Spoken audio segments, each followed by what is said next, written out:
When speakers think about doing video for their business, they think about the sizzle reel. That 3-minute trailer that captures who they are, what their message is, and how they deliver it on the stage. However, if you think that the only video you need in your speaking business is your sizzle reel, you're missing out on a huge opportunity to be seen, to be known. And I'm not just talking about being known, but having your name synonymous with your message. And video also helps get speaking gigs. So I am bringing on my go-to person for all things video. Her name is Katya Varbanova. She's also known as Livestream Katya online. She is a video marketing strategist who specializes in creating viral video funnels for influencers and entrepreneurs. And I just have to say, I met Katya because of Todd Herman's The 90-Day Year. And I just observed her online and just loved her energy. She was so transparent. She's just so giving and fun that I actually ended up signing up under her for the 90-Day Year because she was so cool and I had never ever talked to her. I messaged her and was like, hey, I just signed up under you. And it's been amazing ever since. So Katya started her business with $100 and the Periscope app. And she created one of the most impactful communities in the live stream space, Perry 10K, and I'm a part of that community. And she ended up turning that into a membership club and quit her job within 90 days. Eventually, she tapped into the viral video space and created a few videos that amplified her influence in the industry and helped her discover the power of viral video content. And today, at the age of 26, you're so young, I love it.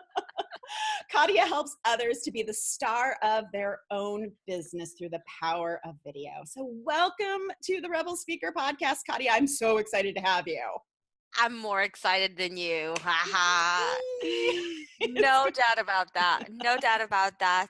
You're one of the most incredible people that I've worked with, and it's just been amazing to see you get more visible over the last couple of years. And in fact, I remember when you came to the 90-Day Year, that's what you said to me. I want to be more visible. That is all you said to me. And, everybody listening to this, Michelle actually can teach you a thing or two about videos herself. Believe me when I say that. So thank you for having me. Oh, yeah, I'm so happy. So let's dive in. So how has video helped you land speaking gigs? Because I know you've had some incredible experience of getting on some great stages because of your video. So I'll tell you a funny story. My very first speaking gig, actually, I was on Periscope at the time, broadcasting a lot, and I met this lady through Periscope. She was watching my broadcast. I was watching her broadcast, and then she was launching her own events in the UK. And at the time when we met, she didn't have any events whatsoever, but we became really good friends. And when she launched her very first event, there were 200 people there, and she invited me to speak at that. That was my first ever speaking gig.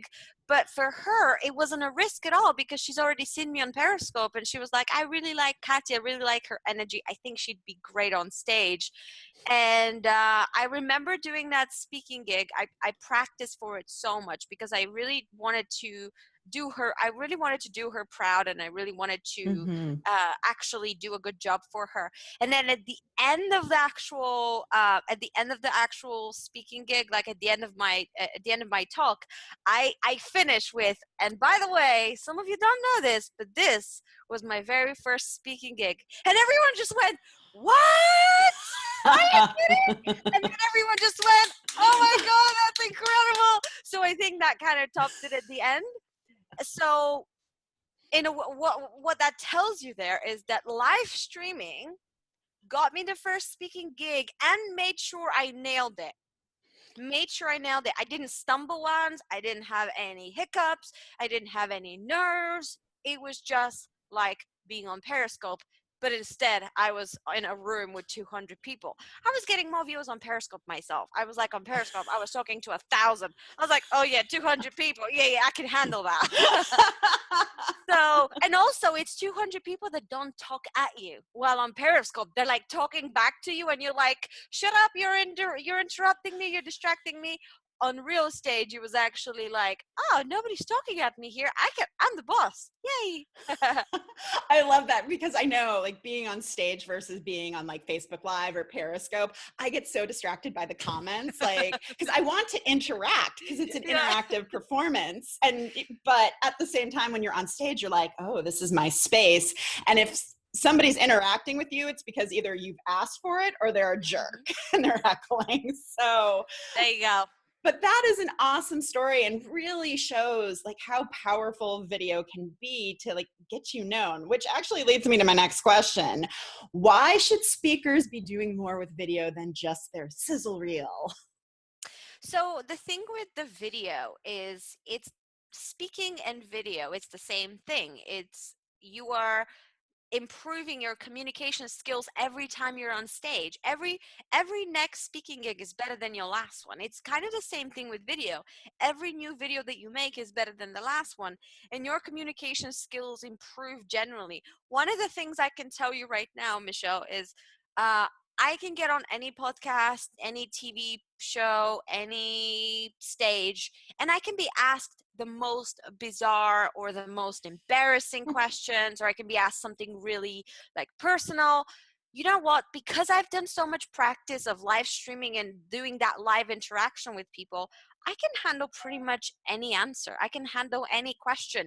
You can ask me stuff I don't want to answer. I have the ability to think on my feet, to answer it in the way that doesn't make me look unprepared.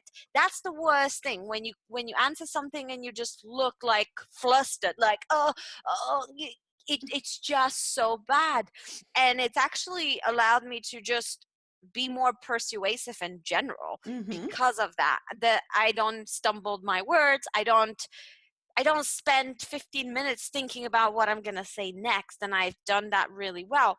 So I personally believe that a good speaker that is committed to mastering their craft at speaking, it's almost like you are silly to not put the time and effort to improve your communication skills through video. And also through video, you get to impact more people online. You get to impact more people on Facebook, on YouTube, wherever that video goes. And here's the cool part as well. The more video of you online, the more people actually see you as a speaker. If there's no video of you online, they are not considering you as one. They may think of you as an expert, they may think of you as a writer, they may think of you as a panelist or something like that, but they wouldn't think of you as a speaker because there's not enough videos of you out there. And I personally am a huge believer, I don't trust anyone until I see their face and until I hear them speak. I don't trust anyone until I see them on video. I can't, because I need to feel the energy. Just because you're good at writing, that doesn't mean I would like your energy of how you show up. So it's almost like it's not even a nice to have anymore to do video. It's the fastest way to build know, like, and trust. It's the fastest way to get better at speaking. It's the fastest way to reach the people you want to reach. And it's almost a no-brainer to do it. Mm-hmm. Yeah, one of the things that this is reminding me of, because this is a part of like Create Your Own Damn Stage Month. And the thing about video is that you can do it anytime. Like, you don't have to wait for someone to offer you a speaking gig. Like, you can go live right after you finish listening to this and get your message out there. So yeah, it's great for improving. It's great for being seen and know, like, and trust, and positioning yourself as a speaker. But it gives you a venue to share your message and reach so many more people. And I don't see enough speakers taking advantage of that. Maybe they haven't actually seen the power of it. Like for me, the biggest realization was when I had my record month of viewers. I went live like 2 or 3 times a day in October 2016, and I had 250,000 live viewers watch me just in that month. Now, anybody listening to this, 250,000. How can you possibly ever be on stage in front of even 100,000 people, even 10,000? How the hell can you be on stage in front of 10,000 people per month? We're talking 25 times more than 10,000 here that I was able to do with Periscope at the time, when Periscope was still buzzing and was growing and everything. So I think that was when I realized that it's just such a good opportunity. And you know what? I have to tell you, because I got so good at getting viewers online, I kind of just stopped saying yes to free speaking gigs. Oh yeah, you want to give me exposure in front of 50 people? Pfft, I'll go live and have 1,000. What have you got to say about that? You know what that happens? When you have that bargaining position, they're willing to pay for you. They're willing to say, you know what? We'll just pay you. Okay, now we're talking. Now we're talking. When you have a bargaining positioning and you're coming from a place of, I don't need your gig. You need me more than I need you. That's when people pay you. I'm blown away right now because I've never thought about it like that. And I feel like speakers have become such a commodity. Like, oh, well, They are. like, I don't need you. I can get somebody else to speak for free. But if you come in and you're like, oh man, I got 250,000 people to view me in a month. Why would I want to speak to like 100 people? They'd be like, oh, wow. And then that makes them want to pay you. And it's such a great bargaining chip. And that just blew my mind. Like, leverage. It's the L word, leverage. Leverage. Like, leverage. Not alpha loser, but alpha leverage. Leverage. You can be like to the event organizer, you just got leveraged, boss. Well, and that could be a new thing in the speaker industry. We can coin this new term, get leveraged. Well, and if I'm an event organizer and I know that you can get 250,000 people to watch you on live stream, I want you to speak at my event and I will pay because I know that you will give my event exposure. Like, you will get on your live stream and you will mention like, hey, if you're in Seattle, I'm speaking at such and such an event and you should come. And with that amount of reach, of course there are going to be people from Seattle that will end up coming to this event. Like, it just makes so much sense. Yeah. And can I add something to that? Mm-hmm. Whenever people, whenever organizers are actually choosing speaker, what do they actually care about? Okay, let's see who are the speakers out there who have the most followers so that they can sell some tickets on our behalf. That's how they're thinking. They're thinking who has the bigger audience. They're not thinking who's got the most experience or who's the better speaker or who's the most, knowledgeable person in that area. What they're thinking is which speakers are going to make us the most money. Mm-hmm. Which speakers are going to make us the most money on that event. And all things being equal, like if there are two sales speakers and you're the sales speaker with the bigger platform, with more reach, with more people, they're probably going to give you the gig over someone else. Always. Like I was in talks about speaking at an event this year with 600 people, and one of the questions they were like, will you be promoting this event? If we get you on that stage, will you be promoting this event? They care about that kind of stuff. Mm-hmm. They do. It's just, especially if they're selling big events, 600, 1,000 people, they want to sell tickets, and they're not going to get a bunch of people who are just good on stage but can't bring a single bum on the seat. Mm-hmm. They want someone who can do both. And why wouldn't they? Like, think about it. If you're an organizer, why wouldn't you want both? Why wouldn't you want somebody who is both a great speaker, someone who's really engaging, who's going to pay attention to the audience and has a big audience?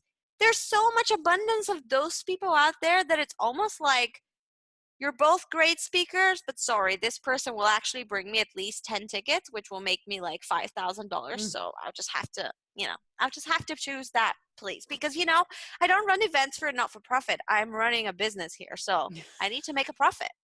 That is literally how people are thinking. So the power of video isn't just about getting better, isn't just about having leverage. It's also about actually building an audience online so that more you have more oomph about your proposal, and people can say, and you can go and say, you know what, I can charge more because of that audience, and they will pay for it because it's worth it.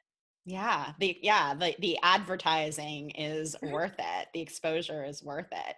So one of the things I know you're known for is a viral video. So, and you've had some viral video. So I would love for you to explain because I think when people think of viral video, they think of, I don't know, like the cat videos that gets watched like 9 billion Yeah, times or yeah, whatever.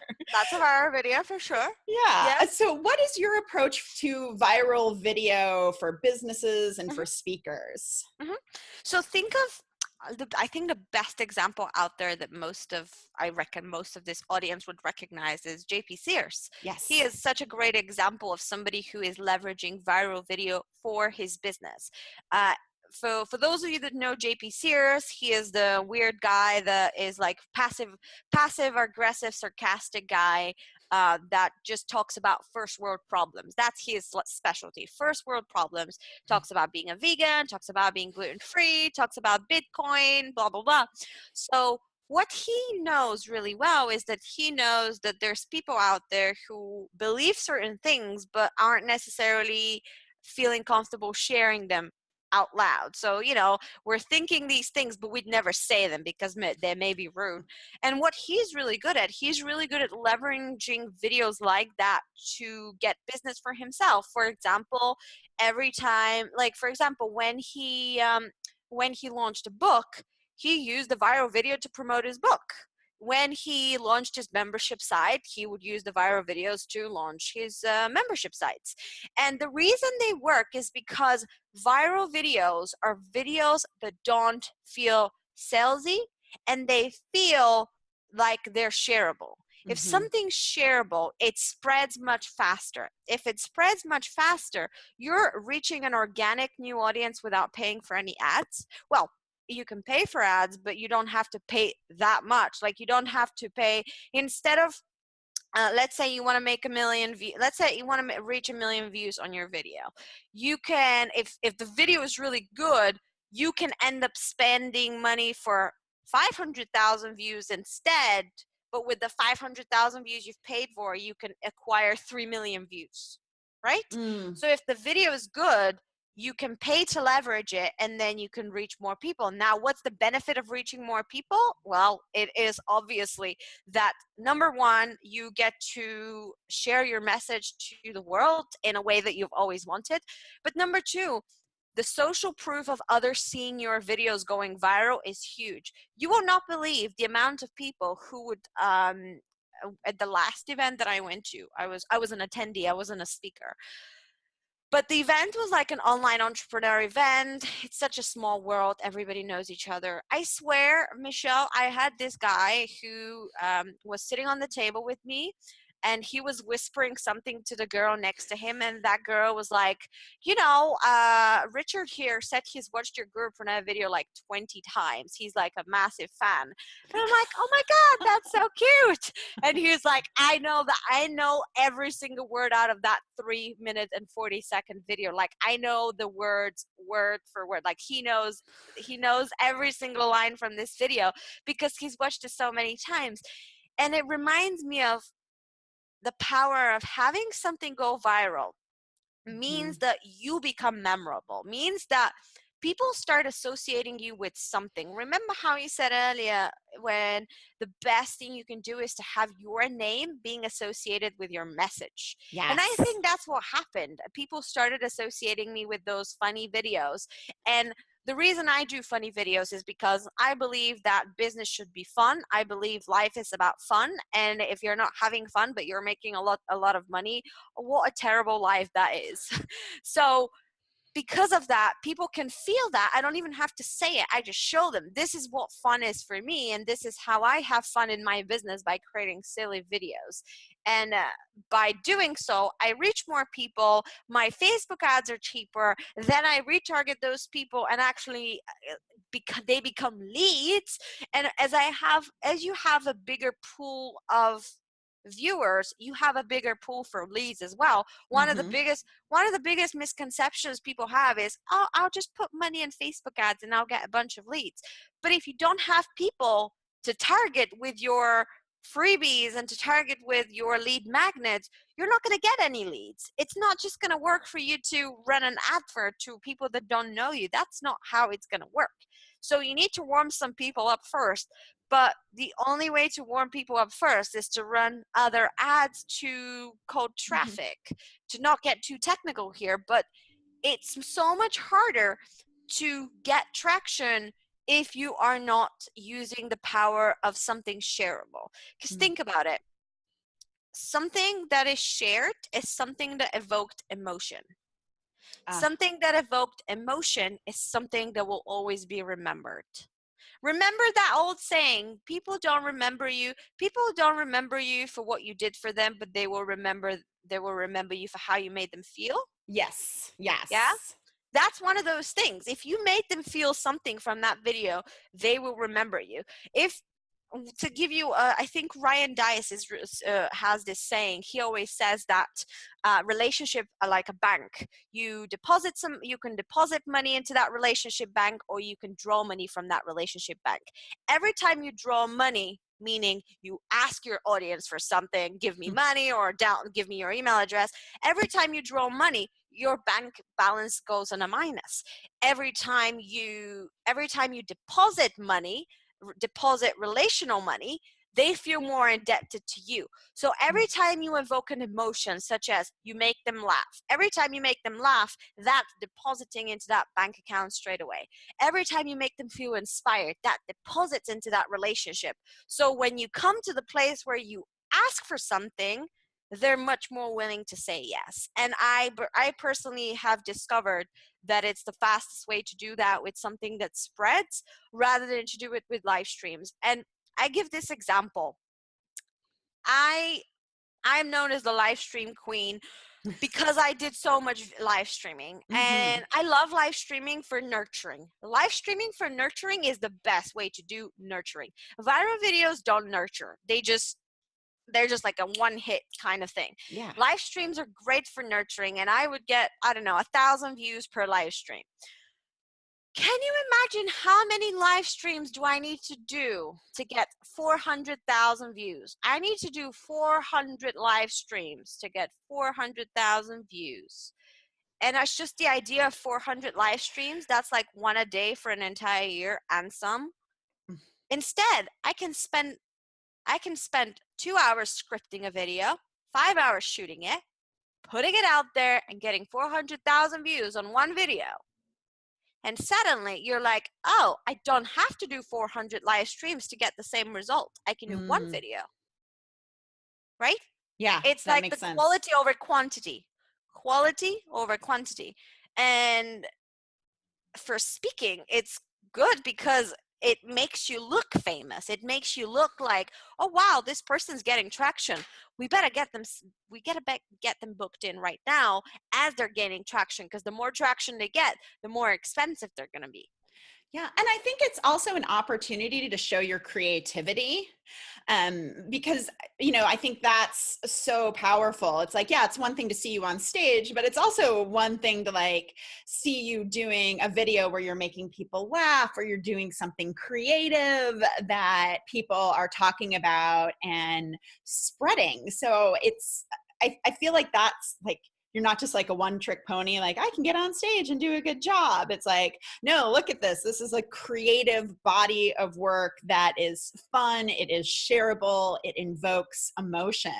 And to me, that's super powerful for speakers to start thinking about. It's actually very true. They do appear a lot more innovative. That's the right word. You're an innovative business owner. You're not just a business owner and a speaker. You're innovative. You are creating something that nobody else does. You are pushing over the edge. You are really putting all your time to making your best work out there, rather than just creating videos for the sake of creating videos, which by the way, it's okay if you do that, but it's just so much more impactful if you're doing video with purpose.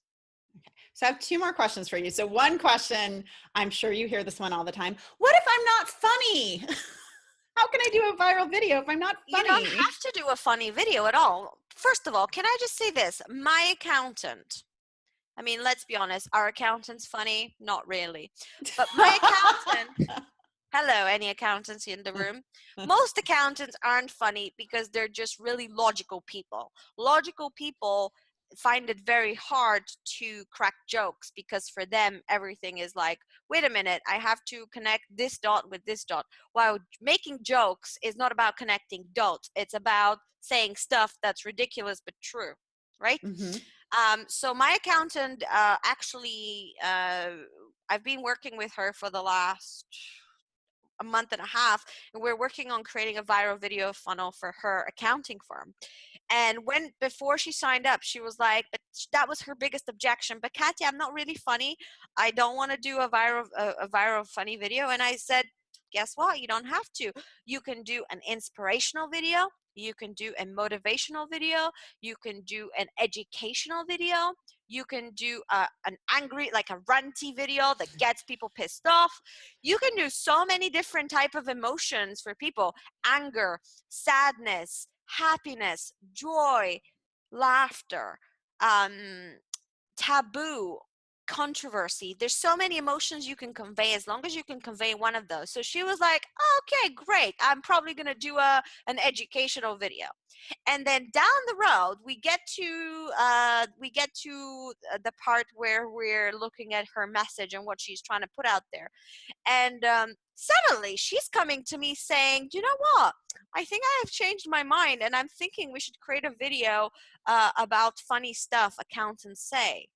And I'm like, so we decided to create a video called Things Accountants Don't Say. And there's things that accountants don't say that you wish they would say, like one of her lines is, congratulations, you've made over 3 million this year and you have no tax to pay. In fact, the government owes you money. Like, that's one of her line. And then another line is she was sending me her video footage today. Another line is where she's sitting in a book. And by the way, we scripted that together. Like, Mm-hmm. that's so not natural to her, but she did it so well. And she never considered herself as a funny person. Another line that she did today was basically, she was holding a book and she was like, I can see that you've put over $20,000 as a chocolate expense. I have a question. Do you have some left? Like stuff like that, some ridiculous stuff. So we wrote down all the funny things that accountants wouldn't say, and then we turned them really funny. So actually, she who was like, no, I am not a funny person, we ended up creating a comedy video with her, and it is phenomenal. Like, I cannot wait to put that video out there. I can't wait to see it. It's so funny. And then my other customer who she didn't consider herself funny either. She has a weight loss clinic. It's kind of serious matter, losing, Mm-hmm. Being overweight and all that kind of stuff. It's serious matters. But I think through the time, she just came to the realization that, you know what, everyone in my industry does these sad inspirational transformations, like before and afters, that are like really inspirational. And she was like, I should just do a parody of like fat diets and stuff that doctors don't say and stuff like that. So she ended up doing a comedy video as well.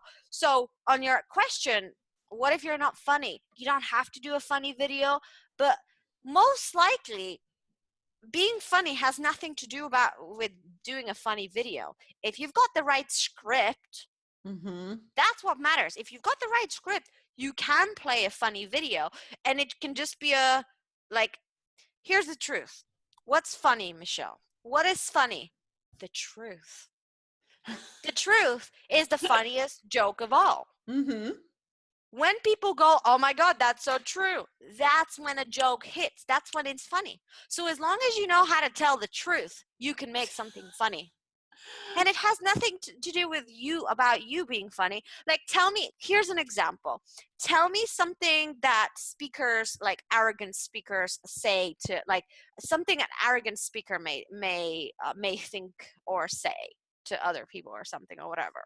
Oh my gosh. So I always think of name dropping. So last week when I was talking with Tony Robbins, Yeah, yeah. yeah. Yeah, so exactly, so let's say somebody asks them, oh, what's your speaking experience? Oh, I don't really have speaking experience, but I was talking to Tony Robbins last week, and he said to me I'd be pretty good on stage. Like, it's just something ridiculous like that, and you just listen to it and you go, oh my God, that's so true. There are people like that out there. There are Mm-hmm. people like that out there. And that's why people share it. They share it so that they show, oh my God, this is so true in our industry, isn't it? And that's what it is about. Yes, I love that. I think, there's a couple of things to unpack there. Like, number one, viral video is about emotion. Like, you go and approach it as an emotion. So you pick your emotion and then the video comes together. And that, I think, also being funny, it doesn't matter. It's the collaboration because, you're funny. I know that about you. But, if you're You collaborating with someone like you or someone like me, you end up getting a script or a speech that can actually be funny. compensate and be funny, even if you don't think you are. So I Yeah. love those 2 points. So, Yeah. There's no such thing as funny people, only funny things people say. yes, exactly. I love it. I love it. So one last question. Let's say I'm a speaker and I'm listening to this and I was like, oh my gosh, I want to get started with video. How would you suggest speakers get started? So the very first thing I would do is I would just go on live to start with, to get really, really comfortable. Because if they can get to the stage where they don't need a script and they don't need to think about going live and they don't have to think about speaking on camera, it just makes life so much easier. So I would recommend that they go live on Facebook or they go live on Instagram, whatever their platform is. You can go live on YouTube as well if that's your Mhm. thing. And I would just recommend for them to maybe even give themselves a challenge of, all right, I'm going to go live for the next 5 days every single day, and just start small. You don't have to go full blown, oh my God, from now on I'm going to live stream every single day. Like, you do not have to do that.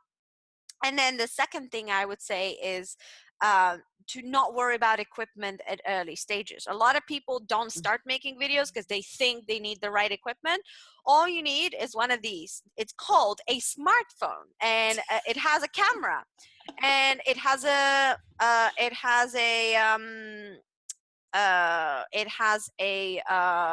camera, and it has an inbuilt microphone. You don't even need a microphone. So that's Mhm. all you need to get started. And I think a lot of people miss that. A lot of people just go, oh, I don't have the equipment, I need to buy it first and then I'll do it. So don't wait until you have the equipment. And then third, if you don't feel comfortable doing it publicly, start somewhere privately, maybe in a small Facebook group, maybe maybe even go live just with one friend. I don't know if you know this, but on Facebook, you can change the privacy setting Oh to yeah. only specific people. So you can say, right, I have 3 people that are really positive, that are really going to cheer me on. They're not going to judge me. I'm just going to go live to them, Mhm. and that's it. And I'm not going to show myself to the world just yet, because I know for me personally, I was at the very beginning, before I quit my job, I was really scared of going live on Facebook and having all my colleagues see me go live and stuff like that. I was just like, I'm not really sure I want them to see that I'm going live, because they're going to figure out I'm trying to quit my job, So I just went on Periscope instead, where they weren't on. So that's kind of how I did it. So those are my top 3 tips for actually getting started with doing that. Yeah, awesome. And I also know you have a planner for live video, like if people are like, I don't know what to say, right? Yes, I do have a planner. It needs I need to tweak it a little bit, but it's quite good still. I think what would be better to give them, actually, I have a new guide coming up that is Ooh. that it actually shows them how I set up all my video funnels that include live streams and viral videos. I think that would be more beneficial because let's be honest, most speakers know what to talk about. That's not their problem. That's not really their problem. It's the strategy because okay, what to say, but how, what do I do to make it more strategic? How do I make this more strategic? And I would recommend they actually check that out at viralvideofunnel.com. And basically, in that guide, I show them how I create my viral videos. I actually show them my best performing videos that have not only gone viral but have generated me a lot of money. One of our funnels has made over $270,000 in JV sales with less than $10,000 in ad spend, and that's only because of two very strategic videos as part of the funnel. Wow. So really, really, really, really, I literally show everything. Like I don't hold anything back in there because, well, I've moved my business in a way that I no longer sell information. Like I just give all my information freely. But people then just come to me to work for implementation, which is totally different. Mm-hmm. It's more transformational stuff than just like selling courses and Yeah. selling info and stuff like that. Because I mean, I just gave you the info anyway on this podcast, so you don't need more info. So. Yes. So that sounds like an awesome guide. So go to viralvideofunnel.com. Is that right? Yep. Okay. Yep. Awesome. Viralvideofunnel.com. Yes. Excellent. Viralvideofunnel.com. And if people want to connect with you online, where can they find you? I am everywhere. Livestream Katya. Everywhere. Like Facebook, Instagram, Periscope, Twitter, YouTube, like everywhere. And that's LiveStreamKatya. Livestream Katya. Everywhere. And I highly recommend that you follow her on Instagram and Facebook because you have some of the best social media posts. That could be a whole other program, but she has some very insightful, thoughtful, transparent social media posts. So go check out Katya at Livestream Katya on Facebook and Instagram and everywhere on social media. And thank you so much for being on the Rebel Speaker podcast. It's been a pleasure. No, thank you for having me. You are amazing, and I can't wait to hear from your people.